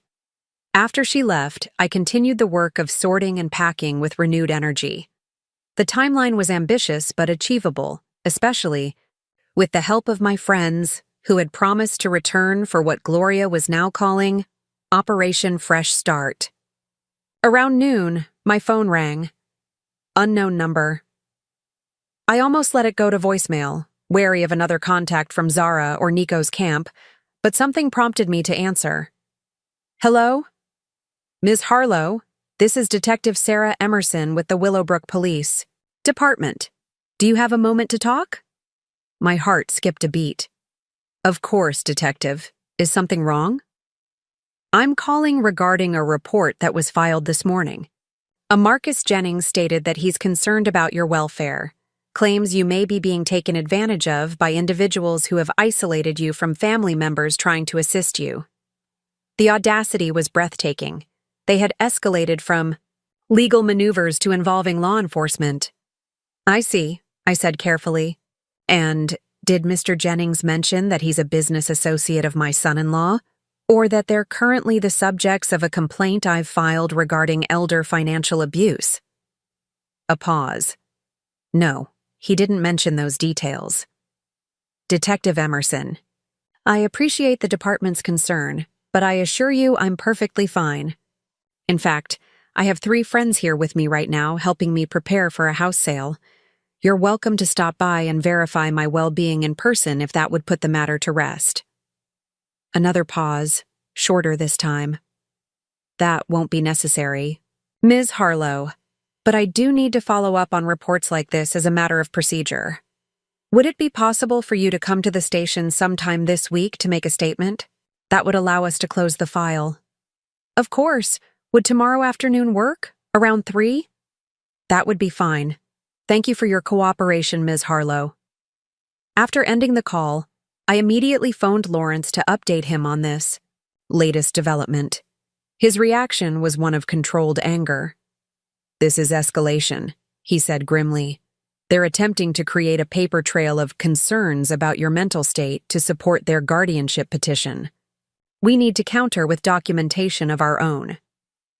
He advised me to bring Eleanor to the police station as a witness, to have my doctor write a current letter attesting to my mental competence, and to begin recording all communications from Zara, Nico, or anyone acting on their behalf. "And Meredith," he added before hanging up, "be careful. If they're willing to go this far, there's no telling what else they might attempt." The warning sent a chill through me. Not because I feared physical harm from Zara or Nico, they were too calculating for that kind of direct action, but because I realized how completely our relationship had devolved from family bonds to tactical warfare. That evening, as I continued sorting through the master bedroom, I came across a small velvet jewelry box tucked in the back of my dresser drawer. Inside was the diamond pendant Preston had given me on our last anniversary before his diagnosis, a Sapporo, simple teardrop stone on a platinum chain that caught the light in mesmerizing ways. I had worn it constantly during his illness, drawing strength from its presence. After his death, it had been too painful to continue wearing, too raw a reminder of what I had lost. I had carefully tucked it away, promising myself I would wear it again when the grief had softened enough to allow for celebration of our life together, rather than mourning of its end. Somehow, in the chaos and demands of moving forward alone, raising Zara through her turbulent college years, building my illustration business, the pendant had remained in its velvet nest, forgotten. I lifted it from the box, watching as it caught, the evening light streaming through the window. Without hesitation, I fastened it around my neck, feeling its familiar weight settle against my skin. "I think it's time, Preston," I said softly to the empty room. "Time to remember the joy, not just the loss." The next day brought a flurry of activity. The real estate photographer arrived early, capturing images of each room from multiple angles. Eleanor accompanied me to the police station, where Detective Emerson took my statement regarding the situation with Zara and Nico, listening with increasing concern as I detailed their actions over the past months. "Ms. Harlow, this sounds like a clear case of attempted financial exploitation," she said when I had finished. "Would you like to file formal charges?" The question gave me pause. Filing criminal charges would irrevocably transform the conflict, with Zara from a family dispute to a legal matter with potentially serious consequences for her and Nico. "Not at this time," I said finally. "I've taken steps to protect myself and my assets. If the situation escalates further, I may reconsider." Detective Emerson nodded, understanding the complexity of family dynamics even in situations of abuse or exploitation. "That's your right. But please know, the option remains available should circumstances change." She provided me with resources for elder protection services and assured me that Mr. Jennings's report would be noted as unfounded in their records. As Eleanor and I left the police station, I felt both relieved and saddened. Relieved that law enforcement now had an accurate record of events, saddened that such measures had become necessary in dealing with my own daughter. "You could have pressed charges," Eleanor said as we drove back to my house. "No one would have blamed you." "I know," I replied softly, "but I'm not ready to cross that line. Not yet. Maybe not ever." She glanced at me, concern evident in her expression. "Just promise me you won't let misplaced maternal loyalty override your safety or well-being. They've shown they're willing to go to extraordinary lengths to get what they want." "I promise," I assured her, knowing she was right. There was a difference between compassion and foolishness, between leaving a door open to future reconciliation and leaving myself vulnerable to further exploitation. Back at the house, I found a voicemail from Vivian, the realtor. The photographer's Images had turned out beautifully, and she had already received inquiries from several agents with potential buyers based solely on the description she had provided to colleagues. If I was amenable, she wanted to schedule a private showing for a particularly motivated buyer the following day, before the official listing even went live.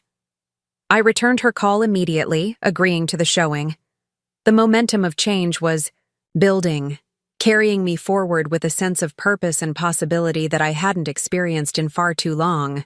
That night, as I prepared for bed, my phone chimed with a text message notification. I checked the screen with some trepidation, half expecting another manipulative overture from Zara or a thinly veiled threat from Nico. Instead, I found a message from a number I didn't recognize. Ms. Harlow, this is Leonard Chen from Coast Haven Arts Collective. Your friend Eleanor Walsh suggested I contact you. We're looking for someone to teach botanical illustration workshops this summer, and she mentioned you might be relocating to our area. I'd love to discuss the possibility if you're interested. I stared at the message, a smile slowly spreading across my face. Eleanor, bless her, had already begun building bridges to my new life, opening doors before I had even fully committed to walking through them. With fingers that trembled slightly with excitement rather than fear, I typed a reply. Mr. Chen, thank you for reaching out. I would indeed be interested in discussing this opportunity. I'm planning to visit Coast Haven next week to look at potential homes. Perhaps we could meet then? His response came almost immediately. That would be perfect. Looking forward to Dao. I set the phone on my nightstand, feeling a sense of alignment that had been missing for too long. The house sale, the move to Coast Haven, the potential for new professional opportunities, all were falling into place with a synchronicity. That felt almost magical after months of struggle and conflict. Tomorrow would bring the first potential buyer, another step toward freedom from the past and opening to the future. Whatever Zara and Nico might attempt next, I was moving forward. Not running away, but running toward a life reimagined on my own terms. The following morning, I woke early, driven by a combination of anticipation and practical necessity. The house needed to be immaculate for the showing scheduled for 11 o'clock. I spent the early hours tidying, arranging fresh flowers in strategic locations, and opening windows to allow spring breezes to freshen rooms that had felt stifling for too long. At 10:30, Vivian arrived to prepare for the showing, moving through each room with a professional eye, making minor adjustments to furniture placement and lighting. The buyers are a couple in their 40s, both physicians moving here from Seattle for positions at Willowbrook Memorial. They're looking for a family home in an established neighborhood, and they're prepared to act quickly. Perfect, I said, gathering my purse and keys. Sellers typically left during showings to allow buyers to explore and discuss freely. I'll call you as soon as they leave, Vivian promised. If they're interested, and I suspect they will be, we could have an offer by this evening.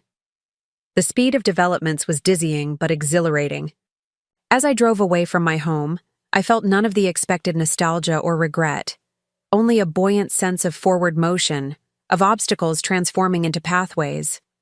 I decided to use the time during the showing to visit Coastal Community Bank and speak with Marlene Chen about the status of Zara and Nico's mortgage. I needed to determine whether to maintain it as an investment or sell it to another lender as part of my financial reorganization. Marlene greeted me warmly when I arrived, ushering me into her office overlooking the harbor. Meredith, how are you? I've been meaning to call you. We received some interesting communication regarding the Oak Ridge Heights property. My guard immediately went up. What kind of communication? An offer to purchase the mortgage, she said, opening a folder on her desk. From a corporate entity called Nexus Holdings. They're offering to buy the loan at face value. No discount, despite the history of payment issues.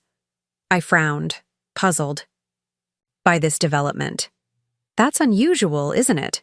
Most mortgage purchasers look for discounted notes. Very unusual, Marlene confirmed. It raised red flags immediately. We did some research on Nexus Holdings.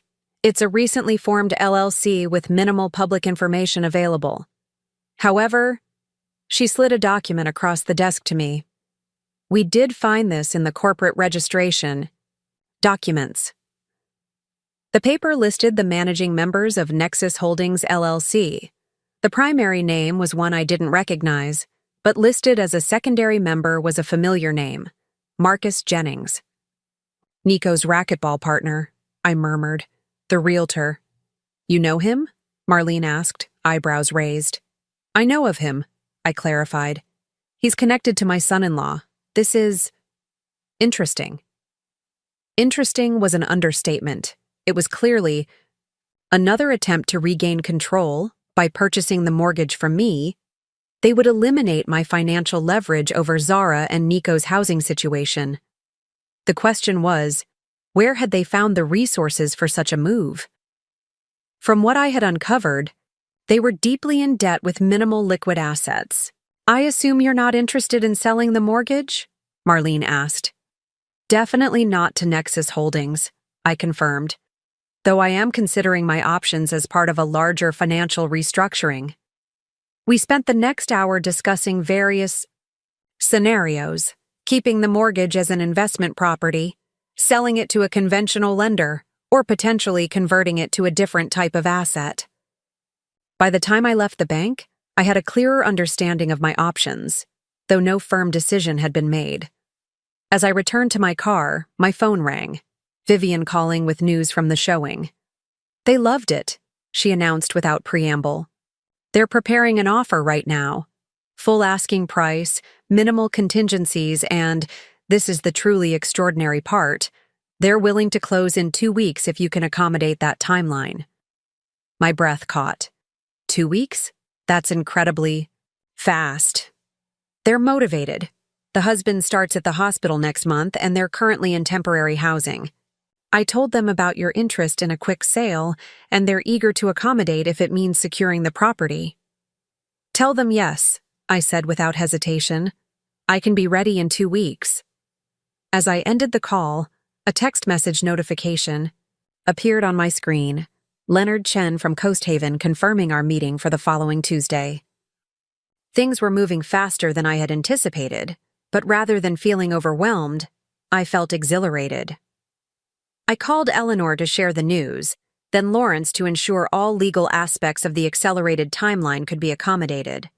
Both were supportive and practical in their responses, offering assistance with packing, reviewing documents, and managing the transition. By the time I returned home, Vivian had sent over the formal offer for my review, exactly as she had described, with terms that could not have been more favorable if I had drafted them myself. I signed immediately, setting in motion the final countdown to my liberation. That evening, as I sat on my back porch watching the sunset, a daily ritual I had maintained whenever possible throughout the tumultuous months of Zara and Nico's occupation, my phone rang once more. Zara's name appeared on the screen. I hesitated only briefly before answering. Hello, Zara. Mom. Her voice was tightly controlled, with an undercurrent of fury she wasn't quite managing to disguise. What do you think you're doing? You'll need to be more specific, I replied calmly. Don't play games. Marcus just called. You're selling the house? Without even discussing it with us? The presumption was so breathtaking I almost laughed. I wasn't aware I needed your permission to sell my own property, Zara. We had an agreement, she hissed. You were going to transfer the deed to us. No, I corrected gently. You had a plan. I never agreed to it. In fact, I explicitly rejected it when I asked you to leave. This is insane, she spat. You're acting out of spite. You'd rather sell to strangers than help your own daughter? This isn't about spite, Zara. It's about making choices that support my well-being and future security, something you and Nico showed remarkably little concern for when you were plotting to ship me off to Sunset Haven. She fell silent for a moment, then changed tactics, her voice softening to the manipulative sweetness I had come to recognize all too well. Mom, please, we can work this out. We've all made mistakes, said things we didn't mean. But we're family. Doesn't that count? For anything? Family, I repeated thoughtfully. You know, I've been thinking a lot about that word lately. What it means, what it doesn't mean. And I've concluded that family isn't about blood or obligation or what you can extract from someone. It's about mutual respect, support, and genuine care. By that definition, Zara, we stopped being family some time ago, and it wasn't my choice. So that's it? Her voice hardened again. You're just cutting us off? Throwing away 35 years because of one bad patch? This wasn't one bad patch, Zara. This was a sustained campaign to take everything I have, my home, my autonomy, my dignity. And it hasn't stopped, has it? The guardianship petition, the false police report, the attempt to buy your mortgage through a shell company. These aren't the actions of someone who wants reconciliation. They're the actions of someone who sees me as nothing more than an obstacle to their financial security. Silence stretched between us, heavy with unspoken truths. The sale closes in 2 weeks, I continued when she didn't respond. I've instructed Lawrence to forward any remaining items of yours to the Victorian. I suggest you focus your energy on maintaining payments on that mortgage, as I have no intention of selling it to Nexus Holdings or any other entity associated with you or Nico. You'll regret this, she said finally, echoing her threat from the day they left, the one that had once pierced my heart, but now merely confirmed the wisdom of my decisions. No, Zara, I replied softly. I don't think I will. I ended the call and turned my attention back to the sunset, its amber and purple hues painting the sky in a reminder that endings often contain their own particular beauty. The next 2 weeks passed in a whirlwind of activity. With the help of Eleanor, Daphne, and Gloria, I sorted through 30 years of accumulated possessions, making deliberate choices about what would accompany me to my new life and what belonged to the past. The doctors from Seattle had signed all necessary paperwork within 24 hours of making their offer, and the expedited closing process was proceeding smoothly. 5 days after accepting the offer, I drove to Coast Haven for my appointment with Leonard Chen and to look at potential homes in the area. The coastal drive was spectacular, winding roads hugging cliffs that overlooked the Pacific, waves crashing against rocky shores, seabirds wheeling overhead in the clear blue sky. With each mile that carried me north, I felt layers of tension melting away, replaced by a growing sense of possibility. Coast Haven itself was exactly as I remembered, a picturesque community of colorful houses nestled between the mountains and sea, its downtown filled with art galleries, cafes, and small independent shops. The air carried the mingled scents of saltwater, pine, and freshly baked bread from the local bakery. Leonard Chen met me at the Coast Haven Arts Collective, a converted warehouse space now housing studios, classrooms, and a gallery that showcased local artists' work. In his early 60s, with salt and pepper hair and wire-rimmed glasses, Leonard had an easy manner and infectious enthusiasm for the arts community he had helped build. Eleanor speaks very highly of your work, he said as he showed me around the facility. We've been wanting to add botanical illustration to our workshop offerings for some time, but haven't found the right instructor. I'm flattered, I replied, genuinely touched by the opportunity. I've always enjoyed teaching, though my experience has been limited to community college courses and the occasional weekend workshop. That's perfect, Leonard assured me. Our students range from beginners to experienced artists looking to expand their skills. What matters most is passion for the subject and the ability to communicate that to others. By the end of our meeting, we had sketched out a plan for a summer workshop series, 2 evening classes per week for 6 weeks, with the possibility of expanding the program if interest was strong. The timing couldn't have been more perfect, allowing me a few weeks to settle into my new home before teaching began. After leaving the Arts Collective, I met with a local realtor who had arranged viewings of 3 properties that matched my criteria. The first 2 were lovely but didn't quite feel right, one too large for my needs, the other too far from the town center. The third, however, captured my heart immediately. A small cottage perched on a gentle slope overlooking the bay. It featured a wraparound porch, large windows that flooded the interior with natural light, and, most importantly, a sun-filled room perfect for a home studio. The backyard was modest but well-planted with native species and included a small greenhouse where I could cultivate specimens for my illustrations. "It's been on the market for a while," the realtor explained as we walked through the cozy living room. "The owner passed away last year and her children live out of state. They've just reduced the price, hoping for a quick sale." The synchronicity was striking. Another home awaiting new life, offered at precisely the moment I was ready to begin again. Without hesitation, I made an offer, contingent upon the successful closing of my Willowbrook property, but otherwise straightforward and clean.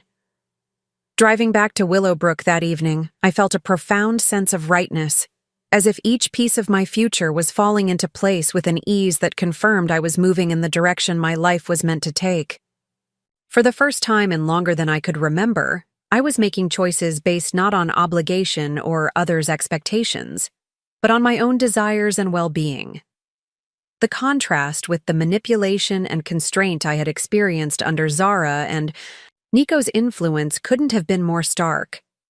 There, every decision had been weighted with calculation and hidden agendas. Here, there was only clarity and purpose. When I returned home, I found a formal letter from Lawrence had arrived in my absence. The guardianship petition had been dismissed by the court, based on both the fraudulent nature of the medical assessment and the clear evidence I had provided of my cognitive competence and financial acumen. The judge had further ordered Zara and Nico to pay all legal costs associated with the proceedings, a small victory, but a meaningful one. I called Lawrence immediately to thank him for his excellent work. "Don't thank me yet," he cautioned. "They're not likely to give up so easily. The mortgage is still their primary concern, and as long as you hold it, they'll continue looking for ways to neutralize your control." "Let them try," I replied, surprising myself with the calm confidence in my voice. "I'm done being reactive. From now on, I'm 10 steps ahead."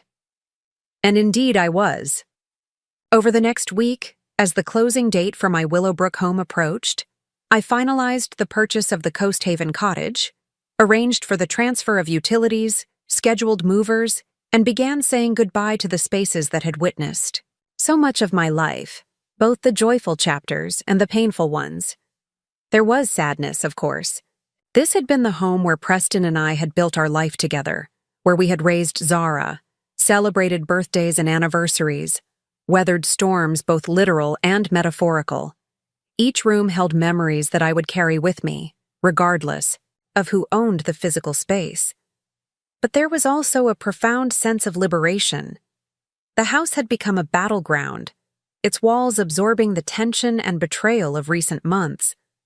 Leaving it behind felt like setting down a heavy burden I hadn't fully acknowledged the weight of until it was lifting. 2 days before closing, as I supervised the movers packing the last of my belongings, my doorbell rang. I opened it to find Nico standing on my porch, his expression an unconvincing attempt at contrition. "Meredith," he began, shifting uncomfortably, under my steady gaze. "I was hoping we could talk." "About what exactly?" I asked, making no move to invite him inside. He glanced past me at the moving boxes visible in the entryway. "You're really going through with this? Did you think I wouldn't?" He sighed, running a hand through his hair in a gesture I had once found charming, but now recognized as calculated, part of the persona he adopted when attempting to manipulate. "Look, things got out of hand. We all made mistakes. But is selling the house and moving away really the answer? What about reconciliation?" "Reconciliation requires acknowledgement of harm and genuine remorse," I pointed out. "I've seen neither from you or Zara." That's not fair, he protested. We're here, aren't we? Trying to make things right. Are you? I raised an eyebrow. Or are you here because your latest attempts to regain control? The guardianship petition, the police, report, the shell company offer on your mortgage have all failed? A flash of anger crossed his face before he could suppress it. You've become so cynical, Meredith. This isn't like you. You have no idea what's like me, Nico, I replied calmly. You never bothered to know me as a person, only as a resource, to be exploited. He shifted tactics, his voice softening. Zara's devastated, you know. Whatever you think of me, she's still your daughter. She grew up in this house, and now you're selling it to strangers without even giving her a chance to… To what? I interrupted. To buy it? With what money? Or perhaps you mean without giving her the chance to take it from me through manipulation and lies. I've given Zara chances her entire life, Nico. What I haven't given her, what I should have introduced much earlier, are consequences for her actions. He stared at me for a long moment, the mask of contrition slipping to reveal the cold calculation beneath. This isn't over, you know. The mortgage is mine, I finished for him, and will remain so unless and until I decide otherwise. You're welcome to refinance with another lender if you can find one willing to take on your credit risk. Otherwise, you'll continue making payments to me according to the terms we established. Without another word, he turned and walked back to his car, where I now noticed Zara waiting in the passenger seat. She didn't look at me as they drove away. I closed the door without regret, returning to the work of closing one chapter of my life and opening another. The closing itself was anticlimactic. Paperwork signed, keys handed over, funds transferred. The young doctors who had purchased my home were clearly excited about beginning their new life there, already discussing renovations and improvements they planned to make. I found myself genuinely happy for them, hoping they would create memories, as meaningful as those I was taking with me. I spent that night at Eleanor's home, surrounded by friends who had arranged a small farewell gathering. There were tears, certainly, but also laughter and a palpable sense of celebration for my new beginning. These women had stood by me through the darkest months, offering practical help and emotional support without judgment or condition. They were, I realized, more family to me than my own daughter had proven to be. We've made plans to visit next month, Daphne announced over dessert. Gloria's sister has a beach house just south of Coast Haven that she's offered for a long weekend. You won't be rid of us that easily. I'm counting on it, I replied, genuinely moved by their commitment to maintaining our connection despite the distance. Early the next morning, I began the drive north to Coast Haven, my car packed with essentials for the first few days in my new home. The moving truck would arrive the following day with the furniture and boxes I had selected to accompany me into this next chapter. As I crested the final hill before Coast Haven came into view, I pulled over at a scenic overlook to take in the panorama of the town, the bay, and the endless horizon of the Pacific. The sun was just beginning to burn away the morning mist, golden light spilling across the water and illuminating the colorful buildings nestled between shore and mountains. Somewhere in that picturesque scene was my cottage, my new home, my sanctuary, my fresh start. And beyond the physical space were new connections waiting to be formed, creative work waiting to be done, experiences waiting to unfold. I touched the diamond pendant at my throat, Preston's gift, now a talisman of strength rather than a reminder of loss. I think you'd approve, I said softly to his memory, of all of it. As I pulled back onto the coastal highway for the final stretch of my journey, my phone rang through the car's speaker system. Unknown number. For a moment, I considered ignoring it, not wanting to risk Zara or Nico intruding on this moment of transition. Instead, I answered, "Hello? Ms. Harlow, this is Vivian Holcomb. I hope I'm not calling too early." "Not at all, Vivian. What can I do for you?" I just received a rather unusual inquiry about you, she said, her voice carefully neutral. A woman named Zara Patterson called claiming to be your daughter. She was quite insistent about needing your new address for, quote, important family documents that needed to be forwarded immediately. I smiled, unsurprised by this latest attempt. And what did you tell her? That client information is confidential, of course, but I thought you should know she's actively trying to locate you. Thank you for the heads up, Vivian, and for maintaining my privacy. Of course. I wish you all the best in your new home, Ms. Harlow. You've handled a difficult situation with remarkable grace. After ending the call, I continued driving toward Coast Haven, feeling no anger at Zara's predictable attempt to track me down. Only a quiet certainty that I had made the right decision in keeping my new location private. The cottage was even more charming than I remembered. The cleaning service I had arranged had left it spotless, windows gleaming in the late morning sun. I carried my overnight bag and a small box of personal items inside, setting them down in the entryway before walking slowly through each room, mentally placing furniture, planning where art would hang, imagining the space filled with light and life. In the kitchen, I found a welcome basket from the local realtor, fresh bread, cheese, fruit, and a bottle of wine. A handwritten note welcomed me to Coast Haven and invited me to a community potluck the following weekend. I made a simple lunch and carried it out to the porch, settling into a chair overlooking the bay. Birds called from nearby trees, and the distant sound of waves provided a gentle soundtrack to my thoughts. Tomorrow would bring the practical work of unpacking and organizing. Next week would bring the start of my workshop preparations at the Arts Collective. Beyond that stretched a future I was now free to shape according to my own desires and values. As for Zara and Nico, I harbored no illusions that they had accepted defeat. They would likely continue their attempts to locate me, to regain control of the mortgage, to manipulate circumstances to their advantage. But from this distance, both physical and emotional, their machinations no longer held power over my daily existence. I had established boundaries, reclaimed my autonomy, and created consequences for their actions. Whether they eventually learned from those consequences was entirely up to them. My responsibility now was to myself, to the authentic connections I chose to nurture, and to the creative work that gave my life meaning. The diamond pendant caught the sunlight, sending prisms of color across the porch railing. Once again, I touched it gently, feeling its solid presence against my skin.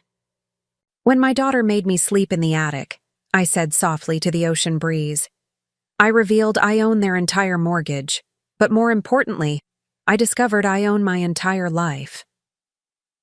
The revelation wasn't in the financial power I had reclaimed, though that certainly mattered.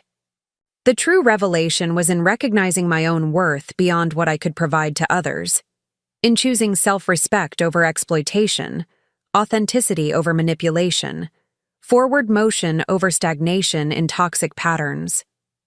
As the afternoon sun warmed my face, I closed my eyes and breathed deeply, filling my lungs with salt air and possibility. Whatever challenges tomorrow might bring, I would face them from a foundation of strength and clarity that no one could take from me again. My home was now truly my own. Not just the physical structure with its welcoming rooms and ocean views, but the life I had chosen to create within and beyond its walls. Up next, you've got 2 more standout stories right on your screen. If this one hit the mark, you won't want to pass these up. Just click and check them out.